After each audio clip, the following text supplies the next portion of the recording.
Okay, here's Wendy part 4.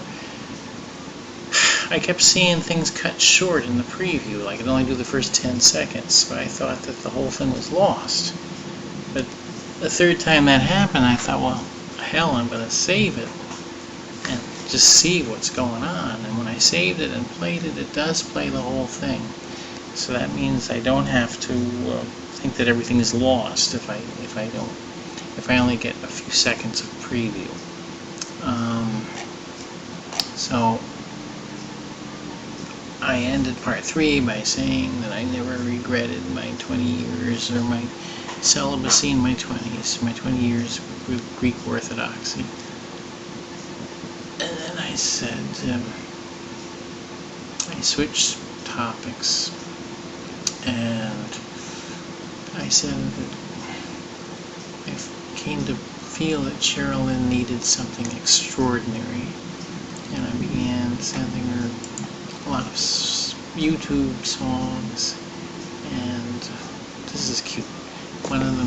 One song was my favorite song from 1954. It was on the radio all the time, and I was like 5 years old, but I like this song, and I found it on YouTube. And it starts off, Tweedly, tweedly, tweedly dum, you're as sweet as bubble gum. Mercy, mercy, puddin' pie, you got something that money can't buy. But here's the key line. There's one place where it says, jumpin', jumpin', jippy jack, you make my heart go clickety-clack. Well, I sent it to her in the subject line. I just said, you make my heart go clickety-clack. And she replied with one word. And the one word was likewise. Likewise. So I thought about that for a week or two, and I called her up and I said, I have to ask you something. When you said likewise, did you mean what I think you mean? And she hesitated and she stammered and she said, yes. And oh my God, my heart was dancing. That's the closest that we could ever come to intimacy. But that's okay. It's cute. It's a cute story. And she tells me I make a big difference. I keep her grounded. I'm a reality check. And that's good enough for me. And then it occurred to me, and I told her that about this idea that someone could be at a great distance and love someone, and that love can be a force which sustains someone else. And it's analogous to Jesus on the cross, hanging there and suffering for the sake of someone else in a selfless way. And even though they'll never meet or understand or know that person, still it sustains the other. And then I switched topics. There's a very nice fellow on MySpace, age 24, and she's 26, Michael, and he likes her. And he didn't know he didn't know what happened when she deleted her profile, and I knew it was coming. It was the 4th time. And I wrote to him and explained, what was going on.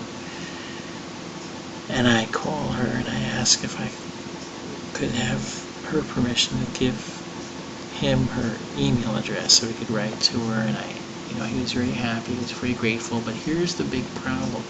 He's a super religious Protestant Christian. And every time he blogs to her and writes to her, it's always talking about how Jesus is her friend, and Jesus made all this possible, and Jesus did this, and Jesus did that.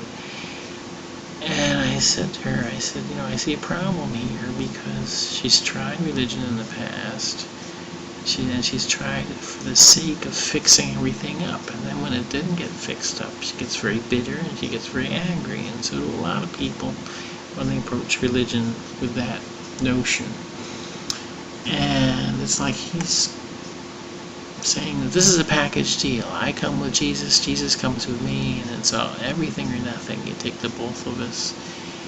And so if she really likes him, she's gonna try her best to do that, and I don't think it's in her. And she got a little, when I said that, she got a little defensive at first, and she said, "Oh, really? You don't think I can do it?" And she thought it was like I was saying is that she's not up to the challenge to be a Christian, or she's not going to be successful.